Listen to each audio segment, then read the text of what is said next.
부신 종양 수술 안내. 안녕하십니까? 본 동영상은 환자가 시행받을 수술에 대한 정보를 애니메이션을 통해 알기 쉽게 제공함으로써 동의서 작성을 위한 의료진의 설명 과정을 보조하고 환자 본인이나 보호자가 자주적 의사에 따라 수술 여부를 결정하는 것을 돕기 위해 제작되었습니다. 수술의 목적 및 효과. 부신은 양쪽 신장의 윗부분에 위치하는 내분비 기관으로 부신에 발생한 종양은 호르몬을 분비하는 기능성 종양과 호르몬을 분비하지 않는 비기능성 종양으로 구분됩니다. 기능성 부신 종양의 경우에는 수술을 통해 호르몬을 분비하는 종양 조직을 제거함으로써 체내 호르몬 분비를 정상화하고 그에 따른 증상이나 동반 질환을 개선할 수 있습니다. 그리고 우연히 발견된 부신의 비기능성 종양의 경우에는 수술을 통해 종양을 제거함과 동시에 조직 검사를 통해 종양의 종류를 확진하게 됩니다. 수술 이후에는 쿠싱 증후군이나 갈색 세포종 환자의 90% 이상에서 내분비 질환이 치료될 수 있으며 알도스테론 분비 종양 환자의 80%에서 혈압이 정상화되고 20%에서는 과거에 투여하던 고혈압 약을 감량할 수 있습니다. 다른 장기로 전이가 없는 부신암의 경우에는 수술 후 생존율 향상을 보였습니다. 그리고 타 장기에서 암이 진단된 후 부신으로만 전이가 된 경우에도 부신 절제술로 생존 기간을 연장할 수 있습니다. 수술 과정 및 방법, 수술 부위 및 추정 소요 시간, 수술 전 준비 사항. 부신 종양의 종류에 따라서는 혈압 조절 등 다양한 수술 전 처치가 필요할 수 있습니다. 금식이나 관장 등 구체적인 수술 준비에 대해서는 의료진의 안내에 따르십시오. 수술 과정. 수술은 전신마취 하에서 시행됩니다. 부신 종양에 대한 수술 방법에는 복부 절개를 통해 부신을 절제하는 개복 수술과 여러 개의 작은 절개를 통해 복강경 카메라와 수술 도구를 삽입하여 수술하는 복강경 수술, 특수한 수술용 로봇을 이용하여 수술하는 로봇 수술이 있습니다. 그리고 복강경, 로봇 수술을 시행하는 방법에는 복막의 뒤쪽에서 부신에 접근하는 후복막 접근법과 복막을 통해서 부신에 접근하는 경복막 접근법이 있습니다.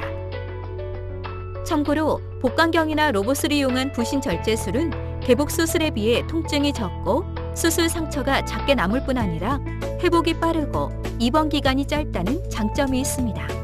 하지만 해부학적 변이가 있거나 복강경, 로봇으로 절제가 어렵다고 판단될 경우에는 필요에 따라 개복 수술로 전환되기도 합니다.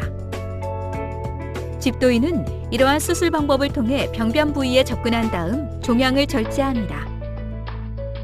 절제 후에는 지혈을 시행한 다음 상처를 봉합하여 수술을 마무리하는데 필요시에는 수술 부위에 혈액이나 체액 등이 고이는 것을 방지하기 위해 배액관을 삽입하기도 합니다.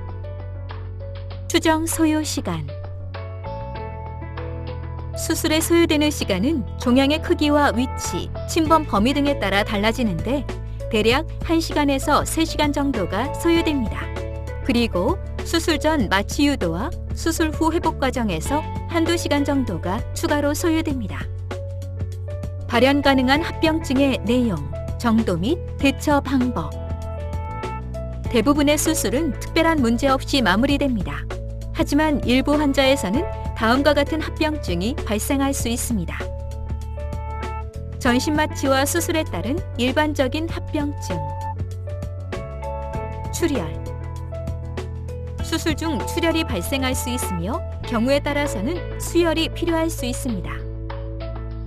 그리고 드물지만 적절한 지혈에도 불구하고 수술 후 지연된 출혈이 발생할 수 있는데 이러한 경우에는 지혈을 위한 추가적인 시술이나 수술 등이 필요할 수 있습니다. 감염. 절개 부위나 부신을 절제한 부위에 염증이나 농양이 생길 수 있으며 이러한 경우에는 항생제 치료와 배농 등의 추가적 치료가 필요할 수 있습니다. 인접장기 손상. 수술 과정에서 개개인의 해부학적 변이나 질병의 진행 등에 의해 부신 주위에 위치한 간, 비장, 췌장, 대장 등의 장기가 손상될 수 있으며 이러한 경우에는 해당 장기를 복구하고 수술을 마무리합니다. 재발, 기능성 부신 종양이나 국수적으로 진행된 악성 부신 종양의 경우에는 수술을 포함한 적절한 치료 후에도 재발할 가능성이 있습니다. 장유착, 개복 수술 후에는 정도의 차이가 있긴 하지만 일부 환자에서 소화관이 서로 둘러붙는 장유착이 발생합니다.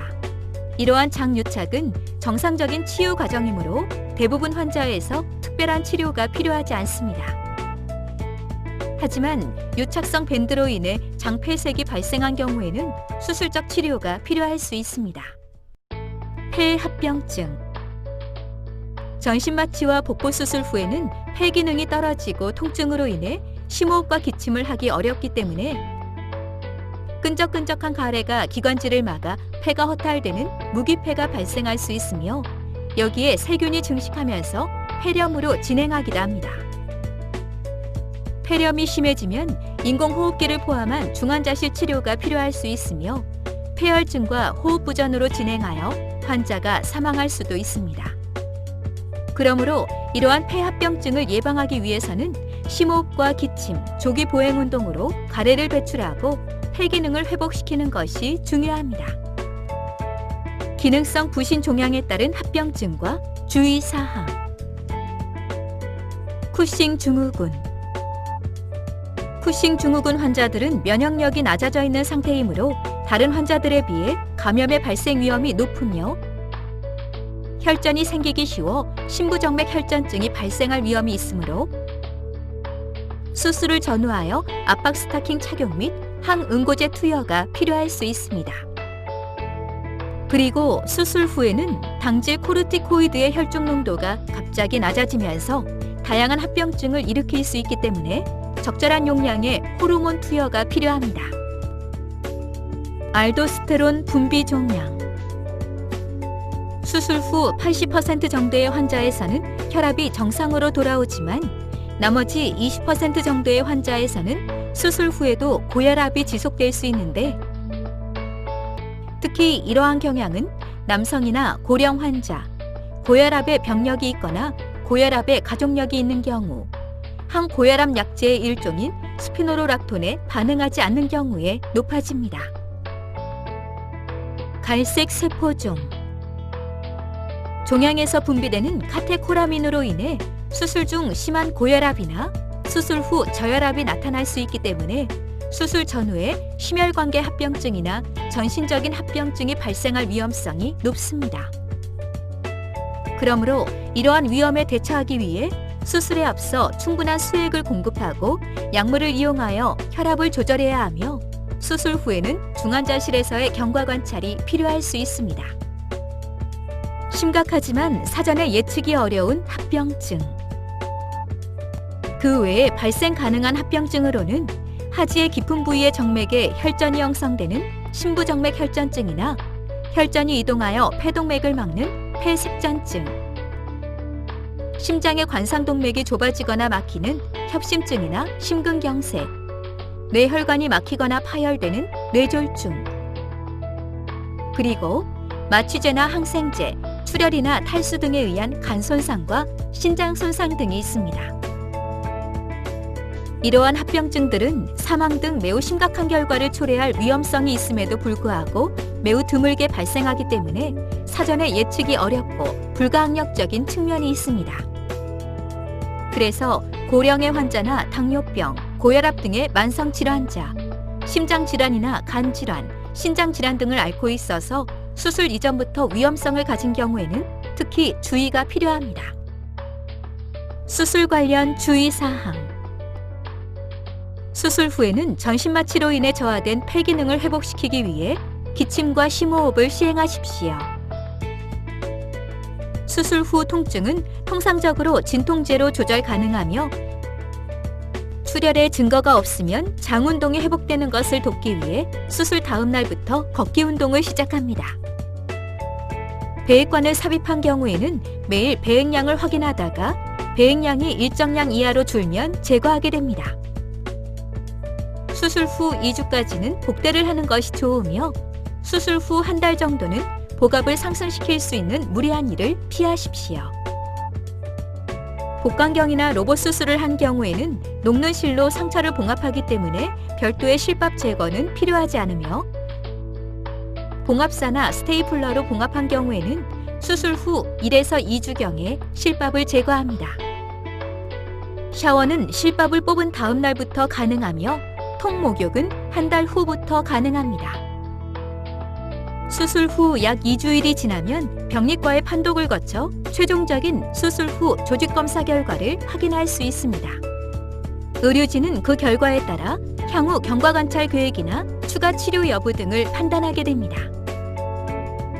기타 사항, 수술을 시행하지 않을 경우 및 다른 치료 방법, 부신 종양을 치료하지 않으면 종양의 크기가 커지거나 과도하게 분비된 호르몬으로 인해 다양한 합병증이 발생할 수 있으며 악성 부신 종양의 경우에는 암 전이 등으로 인해 생명이 위험할 수 있습니다. 수술을 시행하지 않을 경우에는 경과를 관찰하거나 약물 치료 등을 시행할 수 있습니다. 하지만 기능성 부신 종양의 경우에는 수술을 통해 호르몬을 분비하는 종양 조직을 제거해야 하고 우연히 발견된 부신의 비기능성 종양의 경우에는 수술을 통해 종양을 제거함과 동시에 조직 검사를 통해 종양의 종류를 확진하게 되기 때문에 의료진들은 환자의 상태를 종합적으로 고려하여 최선의 치료 방법을 추천해 드립니다. 지금까지 부신 종양 수술에 대해 설명드렸습니다. 감사합니다.